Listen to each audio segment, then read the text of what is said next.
तो jail administration ने इन्हें लॉ की तालीम हासिल करने से रोक दिया।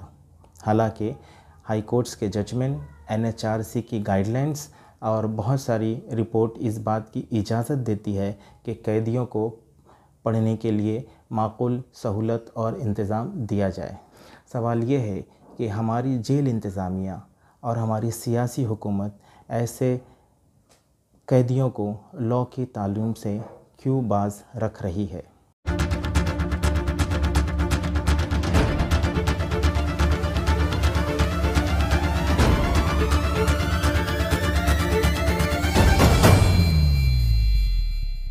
बिस्मिल्लाहिर्रहमानिर्रहीम। एक्विट अंडर ट्रायल में आपका इस्तकबाल है।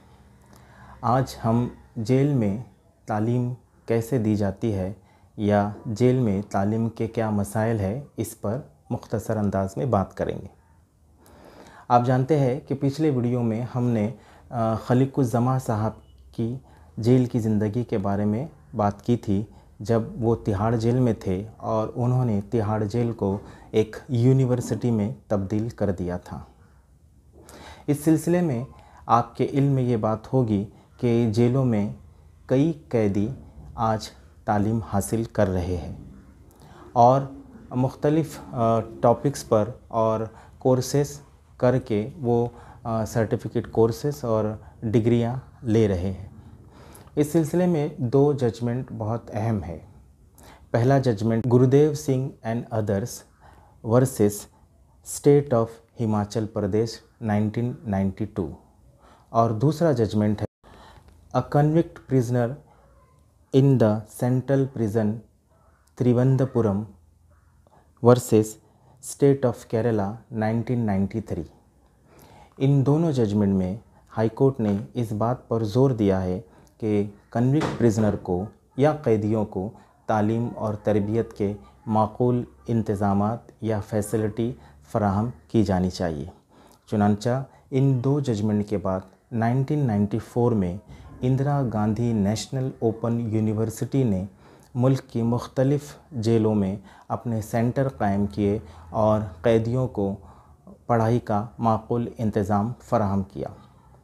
1994 से 2010 तक ये इग्नो की तालीम जेलों में चलती रही।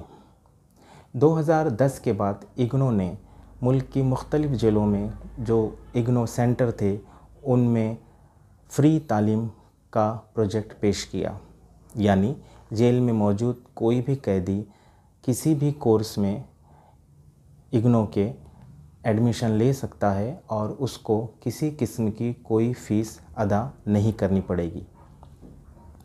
आज पूरे मुल्क की जेलों में इग्नो के 94 एजुकेशनल सेंटर्स है, जिससे हज़ारों कैदी तालीमी डिग्रियां हासिल कर रहे हैं।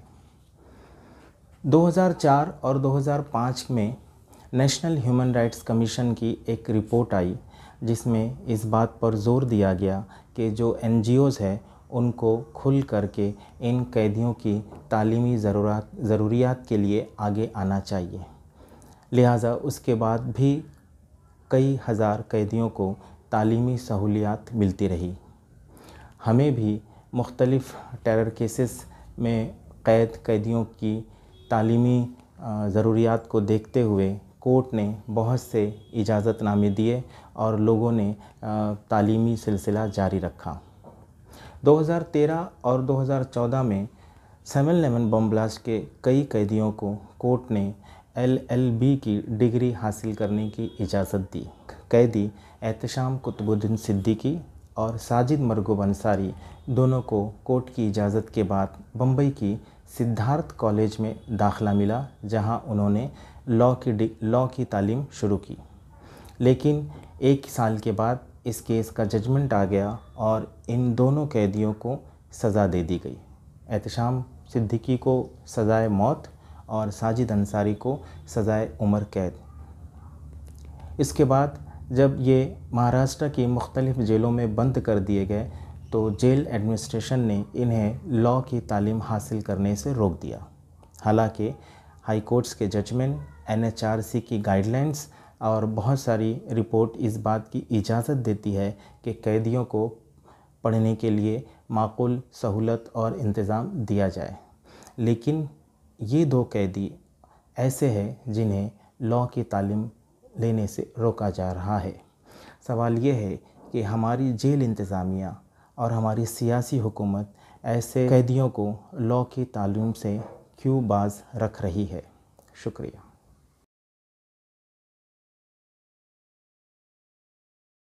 बिस्मिल्लाहिर्रहमानिर्रहीम।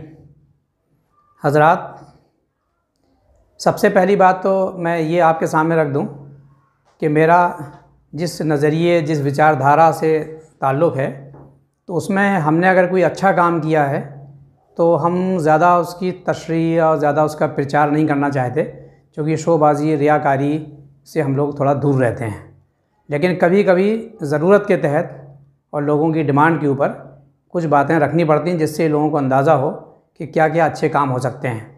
तो तिहाड़ जेल के अंदर जिस वक्त 94 के अंदर एक फॉल्स एंड फैब्रिकेटेड टाडा का केस मेरे ऊपर लगा और पूरे हिंदुस्तान से, मुख्तलिफ़ स्टेट से, बॉम्बे से 2 लोग, कलकत्ता से 2 लोग और कश्मीर का एक मेडिकल कॉलेज में वहाँ बिहार में पढ़ते थे, एक उनको लेके मुझे दिल्ली से और यूपी से 2 लोगों को लेने के बाद जब गिरफ़्तारी हुई तो एक झूठा केस लगाने के बाद जब तिहाड़ जेल गए तो बहरहाल यानी आपदा आने के बाद जब उसमें अवसर में वो कैसे परिवर्तित होती है वो देखने को हमको मिला। वहाँ पर यानी अल्लाह ताला की मदद भी हमारे साथ रही, समाज सेवी तो हम पहले से ही थे। तो बहरहाल वहाँ पर जाने के बाद मैडम किरण बेदी ने काफ़ी सहयोग किया, जो फर्स्ट लेडी IPS हैं, और वहाँ पर हमारे एक शहाबुद्दीन साहब हमारे साथी थे, वो भी वहाँ पर थे। तो कुल मिला के वहाँ भारत का पहला जेल विश्वविद्यालय वहाँ पर खुला और उसी यूनिवर्सिटी को लेके मैडम किरण बेदी को भी रमन मैग्सेसे अवार्ड मिला और दिल्ली सरकार ने जो है कुछ इनामात जो है वो हमको भी दिए, यानी रिफॉर्मेशन थ्रू एजुकेशन का सर्टिफिकेट हमको भी मिला। बहुत सारे मीडिया में उसकी चर्चा हुई, Manorama Malayalam Kerala, Rajasthan Patrika Jaipur, times magazine America, ZTV, star, आँखों देखी, आज तक, इंडिया मोस्ट वांटेड उनका शोएब इलियासी का। बहरहाल इस तरह से उस चर्चा का विषय रहा।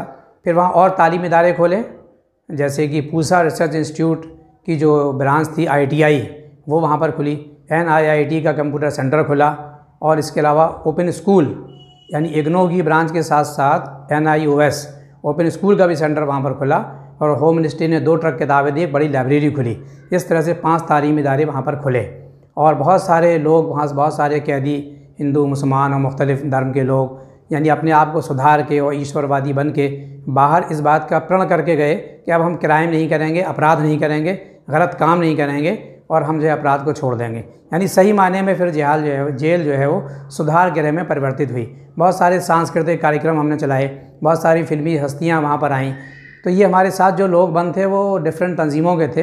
एक जमात इस्लामी के बुज़ुर्ग थे हमारे साथ 68 साल के, एक जो है वो एक बच्चा था 15 साल का जो high school, Shahid Anees Azmi advocate जो बहुत मशहूर हुए बाद में, तो हाई स्कूल करके 15 साल में गए थे, वहीं इंटर और BA उन्होंने जेल के अंदर किया।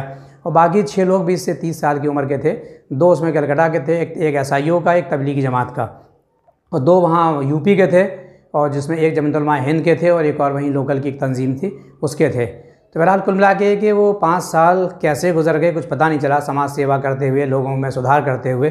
तो जेल के सुप्रिटेंडेंट साहब ये बात कहा भी करते थे कि भाई यार खलीक लग ही नहीं रहा है कि तुम जेल के अंदर हो। तो हम उनको इस बात का ये जवाब देते थे कि देखिए सुप्रिटेंडेंट साहब, अल्लाह की ज़मीन, ईश्वर की ज़मीन वो दीवार के बाहर भी है और दीवार के अंदर भी वही ज़मीन है। हम समाज सेवा वाले लोग हैं, यानी चाहे जहाँ हमको रखा जाए हम यही चीज़ हर जगह काम करते हैं, हर जगह हम अच्छा काम करने की कोशिश करते हैं, सुधार का काम करने की कोशिश करते हैं। यही हमारा एजेंडा है, यही लोगों के सामने रखते हैं। तो उस 5 साल के अंदर बहुत ही ऐतिहासिक काम हुआ। पहला जेल विश्वविद्यालय यानी तिहाड़ जेल में खुला, 5 तालीमी इदारे खुले, लोगों ने उसका फ़ायदा उठाया। तो यही बात मैंने ज़रूरत के तहत यहाँ पर रख दी है कि जिससे लोगों के सामने ये बात आए। मैंने पहले भी आपको बताया था कि हम शोबाजी, रियाकारी से दूर रहते हैं, हम प्रचार प्रसार नहीं करते, हम जो है खाली जो है वो जनता का, समाज का, सेवा का काम बहुत ही खामोशी से करते हैं। वाखिर अल्हम्दुलिल्लाहि रब्बिल आलमीन।